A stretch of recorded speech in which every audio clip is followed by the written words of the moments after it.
Part of my quick Trader Joe's lunch series, this Quinoa Fusilli Pasta Salad is a 10-minute lifesaver for school and work. This quinoa fusilli is one of the few healthier pastas I actually love eating.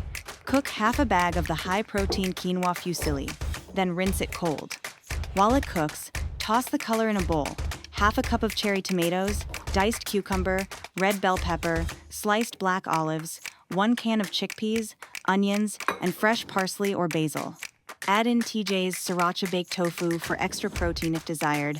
Don't worry, it's kid-friendly and mild. Now the shortcut. Trader Joe's seasonal mango vinaigrette. Pour about half a cup, season with salt and cracked pepper, and give everything a quick toss.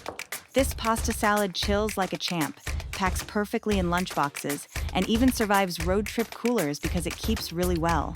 Fast TJ ingredients and no reheating needed. Add it to your grab-and-go rotation.